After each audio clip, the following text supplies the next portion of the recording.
Hey guys, hope you guys are doing great today. This great Thursday. Got a little bit of windy out there.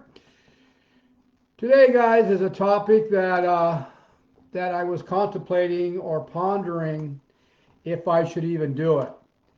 And the problem with the medical field or the health professionals out there, a lot of us coaches aren't speaking out as much as we really should. And so, this certain topic that I'm about to talk about is a topic that, like I said, I was pondering if I should do it or not. And it was put upon my heart that I got to set my clock here. There we go.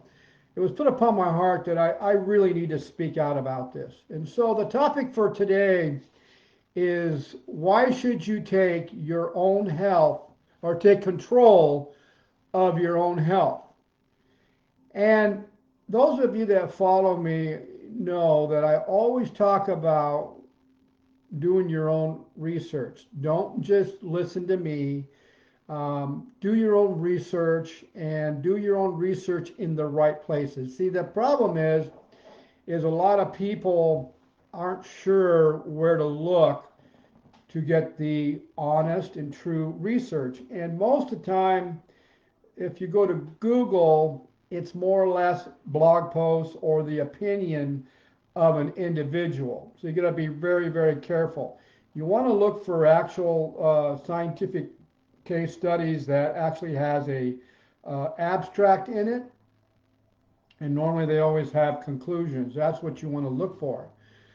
But this is what happened to one of my current clients. Okay, so I have a client who's a type 2 diabetic, and he's also battling prostate cancer. And when we first talked, I asked him about his diabetes and what is the doctor doing about it. And the doctor's comment to him was, I'm not really concerned about your diabetes. I'm more concerned about your cancer. And in actuality, those of us who have been in the industry for quite a few years knows that the root or the food for cancer is sugar.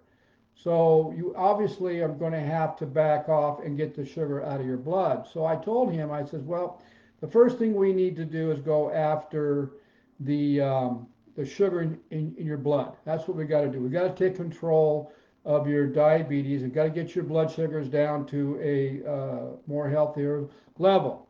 Now, I'm not saying you guys shouldn't listen to your medical professional or your health professional. You should be. You should be taking whatever they're telling you and go back and research it.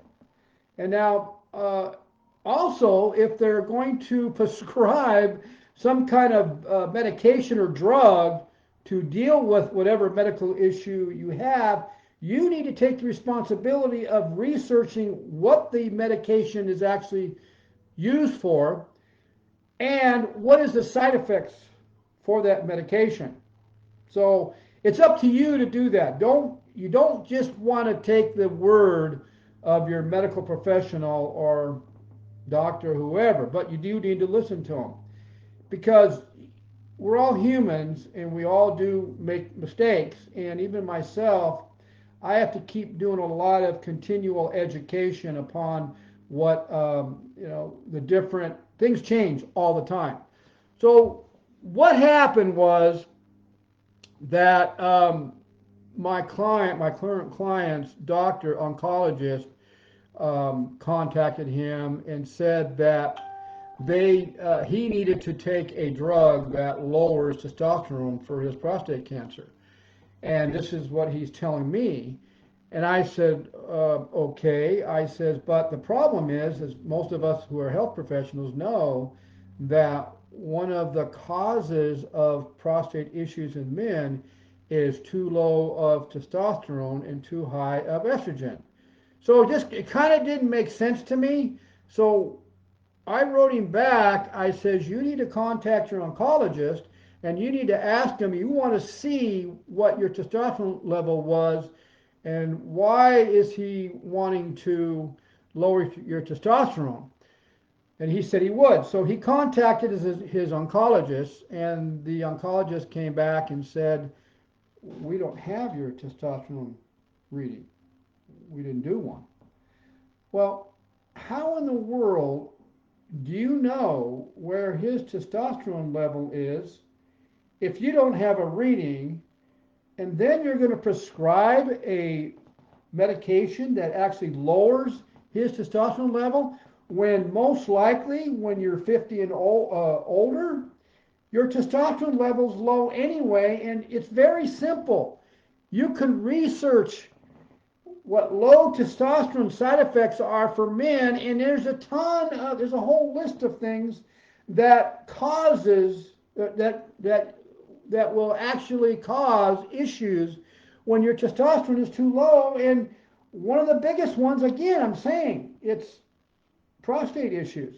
Another big one for men, bone density. If your testosterone has been low for quite a few years, then you're going to have issues with osteoporosis and bone density issues.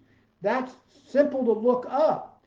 And so I told him, I said, you need to go back and you need to get with your diabetic doctor, and you need to go have another blood test done to see where your A1C is and to see where your testosterone is now, because you don't need your testosterone lowered if it's already low, because that's an issue. So you see what I'm saying, guys? You really need to take control of your own health, and even a family member's health. If you have a family member that's got some kind of a major medical issue that they're going through, help them. Help them go through the research. Educate yourself so you can go back. You have the right to ask questions to your medical professional or your health professional. You have the right to ask questions. It's your body, guys. Don't let anybody dictate to you what you need to do to your body unless you do your own research to make sure that what they're doing and prescribing is actually going to do what they say it is.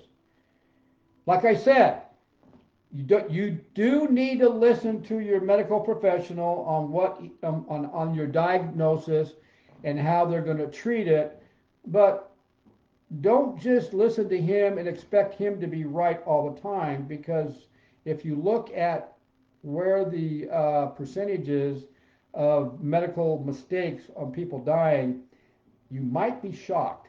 Okay, guys? So, guys, I hope this was some good advice for you guys, and we'll see you guys at the next video. Have a great day.